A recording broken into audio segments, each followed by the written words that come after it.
ನಮಸ್ಕಾರ. ಸದಾನಂದ ಬಾಂಬ್ಲೆ ಯೂಟ್ಯೂಬ್ ಐನಿಗೆ ಸ್ವಾಗತ. ಬೈಲಹೊಂಗಲದ ರಾಣಿ ಚೆನ್ನಮ್ಮ ಅರ್ಬನ್ ಬ್ಯಾಂಕ್ನಲ್ಲಿ 600 ಕೋಟಿಗೂ ಹೆಚ್ಚು ಲಪಡ ಆಗಿದೆ. VS ಸಾಧನ್ ಅವರು ಇದಕ್ಕೆ ಕಾರಣ. ಯಾಕಂದರೆ ಸಿಕ್ಕವರಿಗೆ ಅವರು ಲೋನ್ ಕೊಟ್ಟಿದ್ದಾರೆ.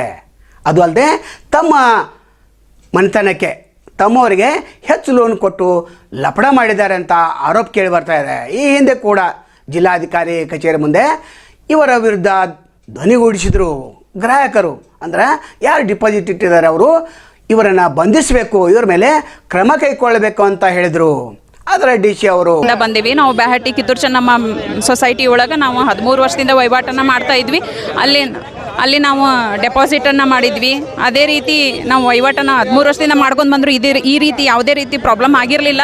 ಇವತ್ತು ನಾವು ಈ ಸಮಸ್ಯೆಯನ್ನು ಎದುರಿಸಾತೀವಿ. ಇದಕ್ಕೆ ಕಾರಣ ಸಾಧುನವ್ರು ಸರ್ ಅವರು ನಾವು ಇಟ್ಟಂಥ ದುಡ್ಡಿನಿಂದ ತಾವು ಆಸ್ತಿ ಖರೀದಿ ಮಾಡಿ ತಮ್ಮದೇ ವೈಯಕ್ತಿಕವಾಗಿ ಬಳಸ್ಕೊಂಡಾರ. ಅದರಿಂದ ನಮಗೆ ಯಾವುದೇ ರೀತಿ ಒಂದು ಲಾಭವನ್ನು ಕೊಟ್ಟಿಲ್ಲ. ಆಮೇಲೆ ಅವರು ನಮ್ಮ ಹಣವನ್ನು ಹಿಂತಿರಿಸ್ಕೊಡುವಂಥ ಮಾತಂದು ಹೇಳ್ತಾ ಇಲ್ಲ. ಬರೀ ಮತ್ತೀಗ ಅದೇ ಆಸ್ತಿ ಮಾರ್ತೀವಿ ಕೊಡ್ತೀವಿ ಅಂತ ಹೇಳಕತ್ತಾರ. ಅದು ಆಸ್ತಿ ಮಾರ್ಬೇಕಂತಂದ್ರೆ ಈಗ ಈ ಮಾರ್ಕೆಟ್ ರೇಟ್ ಏನಿರ್ತೈತಿ ಅದನ್ನು ಮಾರಿದ್ರೆ ಬೇಷಿ. ಅದು ಬಿಟ್ಕೊಟ್ಟು ಹೆಚ್ಚಿಗೆ ರೇಟ್ ಹೇಳೋದು ಇಲ್ಲತ್ತಂದ್ರೆ ನಮ್ಗೆ ಯಾವ ರೀತಿ ಹೇಳಕತ್ತಾರಂದ್ರೆ ನಿಮ್ಮ ದುಡ್ಡು ಬೇಕಂದ್ರೆ ನೀವು ದುಡ್ಡಿನ ಬದಲಿ ಪ್ಲಾಟ್ ತಗೋರಿ ಅಂತ ಹೇಳ್ತಾರೆ. ನಮಗೆ ಪ್ಲಾಟ್ ಅವಶ್ಯಕತೆ ಇಲ್ಲ. ನಮಗೆ ಬೇಕಾಗಿದ್ದ ದುಡ್ಡು ನಮ್ಮ ಕಷ್ಟ ಕಾಲದೊಳಗೆ ದುಡ್ಡು ಉಪಯೋಗ ಆಗಲಿ ಅಂತ ನಾವು ಇಟ್ಟಿರ್ತೀವಿ. ನಾವು ದುಡ್ಡು ಬಿಟ್ಟು ಪ್ಲಾಟ್ ತೊಗೊಂಡು ನಮಗೇನು ಉಪಯೋಗ ಐತ್ರಿ? ಅದು ಅದರ ಸಂಬಂಧ ನಮ್ಗೆ ಈಗ 3 ತಿಂಗಳ ನಾವು ಅವ್ರ ಸಂಬಂಧ ವೇಟ್ ಮಾಡಿದ್ವಿ. ಏನಾದರೂ ನಮ್ಗೆ ಪರಿಹಾರ ಕೊಡ್ತಾರಂತೇಳಿ ಅವ್ರು ನಮ್ಗೆ ಯಾವುದೇ ರೀತಿ ಪರಿಹಾರ ಕೊಡಲಿಲ್ಲ. ಬರೀ ಏನು ಹೇಳ್ತಾರೆ, ಬರೀ ಮಾತುಗಳನ್ನು ಹೇಳ್ಕೊಂಡು ಬಂದರು, ಭರವಸೆಗಳನ್ನು ಕೊಟ್ಕೊಂಡು ಬಂದರು, ಯಾವುದೂ ಈಡೇರಲಿಲ್ಲ. ಅದಕ್ಕೆ ಇವತ್ತು ನಾವು ಈ ಹೋರಾಟದ ಮೂಲಕ ಸರ್ಕಾರಕ್ಕೆ ಮನವಿ ಕೊಡೋಕಂತ ಬಂದೇವಿ. ಸರ್ಕಾರದ ಮೊರೆ ಹೋಗೇವಿ. ಇವತ್ತು ಸರ್ಕಾರ ನಮಗೆ ಯಾವ ರೀತಿ ನಮಗೆ ನ್ಯಾಯವನ್ನು ಒದಗಿಸ್ಕೊಡ್ತೈತಿ ಅದು ಸರ್ಕಾರದ ಮೇಲೆ ಬಿಟ್ಟಿದ್ದು. ಅವ್ರನ್ನ ಅರೆಸ್ಟ್ ಮಾಡ್ತಾರೋ ಅಥವಾ ಇನ್ವೆಸ್ಟಿಗೇಷನ್ ಮಾಡ್ತಾರೋ ಏನು ಮಾಡ್ತಾರೋ ಗೊತ್ತಿಲ್ಲ. ನಮಗೆ ಮಾತ್ರ ನ್ಯಾಯ ಬೇಕು. ನ್ಯಾಯ ಸಿಗೋವರೆಗೂ ನಾವು ಇದೇ ರೀತಿ ಹೋರಾಡ್ತೀವಿ. ನಮ್ಮ ಹೋರಾಟ ನಿಲ್ಸಂಗಿಲ್ಲ. ನನ್ನ ಹೆಸರು ಪೂರ್ಣಿಮಾ ಪಾಟೀಲ್. ನಮ್ದು ಇಂಡಿವಿಜುವಲ್ ನಮ್ಮ ಹಾವೇರಿ ಬ್ರಾಂಚ್ ಇಂದ ಹೇಳ್ಬೇಕಾದ್ರೆ 23 crores ಸ್ಪೆಸಿಫಿಕ್ ಏನದಲ್ಲ. So it literally full fraud ಮಾಡ್ಯಾರ ಇವರು. ಸೊ ಹೆಂಗ್ ಫ್ರಾಡ್ ಅಪ್ಪ ಅಂತಂದ್ರೆ ಇವಾಗ ಇವಾಗ ಏನು ನಮ್ದು 600 ಕೋಟಿ ಏನು ನಮ್ದೇನು ಡೆಪಾಸಿಟ್ ಅದಲ್ಲ. ಸೊ ಇವ್ರದೇನು ಇವಾಗ ಇದನ್ನೇನು ಮಾಡ್ಕೊಂಡಿದಾರಲ್ಲ ಇವರು, ಯಾವುದು ಸೌಹಾರ್ದನ. ಸೊ ಒಂದು ಸೌಹಾರ್ದೊಳಗೆ ಫಸ್ಟ್ ಆಫ್ ಆಲ್ ಫ್ಯಾಮಿಲಿ ಮೆಂಬರ್ಸ್ಗೆ ಲೋನ್ ಕೊಟ್ಟಾರ. ಸೊ ಅದು ಲೋನ್ ಹೆಂಗೆ ಕೊಟ್ಟಾರಪ್ಪ ಅಂದ್ರೆ ಒಬ್ಬೊಬ್ಬರಿಗೆ ಅರೌಂಡ್ 200 crores. ಇವ್ರ ಮಗನ ಅರೌಂಡ್ ನಾನು ಮೊನ್ನೆ ಚೆಕ್ ಮಾಡಿದೆ, ಇವ್ರ ಬ್ಯಾಂಕ್ ಡೀಟೇಲ್ಸ್ ನಾನು ಕೊಟ್ಟಿದ್ದಿಲ್ಲ, ನಾನು ಅಲ್ಲೇ ಚೆಕ್ ಮಾಡ್ಕೊಂಡಿನಿ. ಸೊ ಯಾವುದು 298 crores ಇವ್ರ ಮಗ ಒಬ್ಬರೇ ಕೊಟ್ಟಾರ. ಸೊ ಹಂಗ ಇವ್ರ ಫ್ಯಾಮಿಲಿ ಒಳಗನೆ ಇವ್ರ ತಮ್ಮಗ ಮತ್ತು ಇವ್ರಿಗೆ ಇಂಡಿವಿಜುವಲ್ ಇವರಿಗೆ ಇವ್ರ ತಮ್ಮಗ ಇವ್ರೆಲ್ಲ ಲೋನ್ ತೊಗೊಂಡಾರ. ಆಮೇಲೆ ಇವ್ರೇನು ಲೋನ್ ತೊಗೊಂಡಾರಲ್ಲ ಇವರು ಸೊಸೈಟಿನ ಹೇಳ್ತಾ ಅಂದ್ರೆ ಇವ್ರದ್ದೇನು ಫೆಡರೇಷನ್ ಏನದಲ್ಲ ಮೋರ್ ದೆನ್ ಯಾರಿಗೆ ಆಗಲಿ 10% ಅವ್ರಿಗೆ ಲೋನ್ ತಗೊಳ್ಳಿಕ್ ಬರಂಗಿಲ್ಲ ಅಂತ ಅವರೇ ಹೇಳ್ತದ. ಫೆಡರೇಷನ್ ವಿರುದ್ಧನೇ ಇವ್ರು ಹಿಂಗೆ ಮಾಡ್ಕೊಂಡಾರ. So what we need is we just need our money back. And ಇವನ್ ಇವ್ರು ಹೇಳ್ತಾರೆ ನಮ್ಮ ಅಷ್ಟು ಪ್ಲಾಂಟ್ ಇದಾವು, ನಮ್ಮ ಇಷ್ಟು ಪ್ಲಾಂಟ್ ಇದಾವು, ಸೊ ನಮ್ಮ ರೆಸಾರ್ಟ್ ಇದಾವು, ನಾವು ಅದನ್ನೆಲ್ಲ ಮಾರ್ಕೊಡ್ತೀವಿ ಅಂತೇಳಿ. ಸೊ ನಾವು ಇಡ್ಬೇಕಾದ್ರೆ ನಾವು ಇದನ್ನ ಹಿಂದೆ ನೋಡ್ಕೊಂಡು ನಾವು ಇದನ್ನೇನು ಇಟ್ಟಿದ್ದಿಲ್ಲ ಇವರಿಗೆ. ನಮಗೇನಪ್ಪ ನಮ್ದು ಇವಾಗ ಸುಮಾರು ಜನದ್ದು ಮೆಚುರಿಟಿ ಆಗೈತೆ. ಸೊ ಇನ್ನು ಫ್ಯೂಚರ್ ಕೂಡ ಮೆಚುರಿಟಿ ಆಗೋದೈತೆ.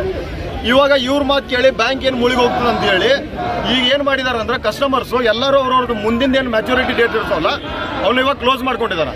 ಯಾಕೋ ಇಂದಿಗೂ ಕೂಡ ಮೌನವಾಗಿದ್ದಾರೆ. ಅಂದರೆ ಜಿಲ್ಲಾಡಳಿತ ಶರಣಾಗಿದೆ ಅಂತ ಹೇಳಲಿಕ್ಕೆ ಅಡ್ಡಿ ಇಲ್ಲ.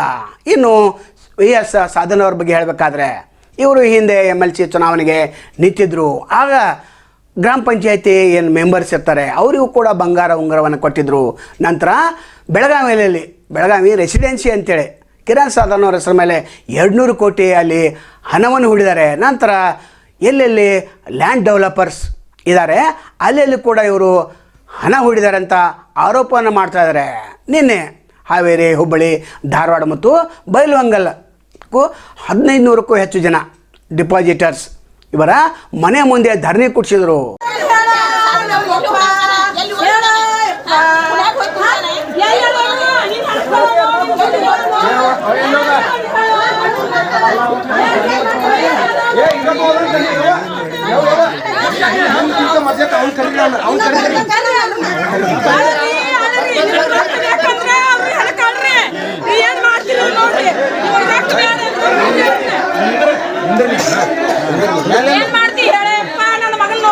ಇವರು ಸಾಲಿಮಠ್ CO ಅವ್ರ ಮಗ ರೀ. ಇವನ್ನ ಕರ್ಕೊಂಬಂದೇವಿ ಇಲ್ಲಿ. CS ಸಾಧನ್ ಅವ್ರ ತಮ್ಮಗ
ಕರೀರಿ ಅವಂಗ ಹೇಳದ ನಿಮ್ಮಪ್ಪ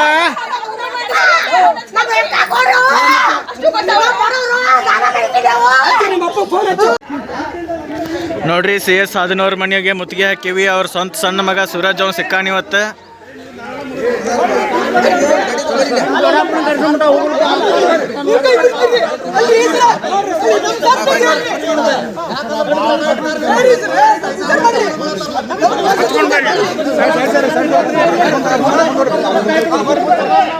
ಇದೆ ನೋಡ್ರಿ ಅವ್ರ ಭವ್ಯ ಬಂಗಲೆ. ಇದು ಸುಮಾರು ಕೋಟಿ ರೂಪಾಯಿಗಳಿಂದ ಕಟ್ಟಾರ. ಇದು ಜೀಪ್ ಕಂಪಾಸ್ ಕಾರ್ ಅವ್ರದ್ದು ಸುಮಾರು ಒಂದು 30 ಲಕ್ಷ ರೂಪಾಯಿ ಐತಿ.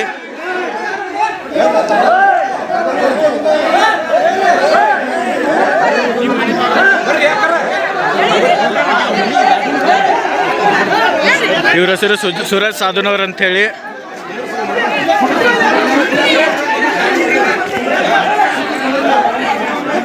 ನಂತರ ಇವರ ತಮ್ಮ ಚಂದ್ರಶೇಖರ್ ಸಾಧನವರ ಮನೆ ಮುಂದೆ ಕೂಡ ಧರಣಿ ಕೂತಿದ್ದು. ಕೆಲವರು ಮನೆ ಒಳಗೆ ಹೊಕ್ಕುವಂಥ ಪ್ರಯತ್ನವನ್ನು ಕೂಡ ಮಾಡಿದರು. ಆ ವಿಡಿಯೋ ವೈರಲ್ ಆಗ್ತಾಯಿವೆ.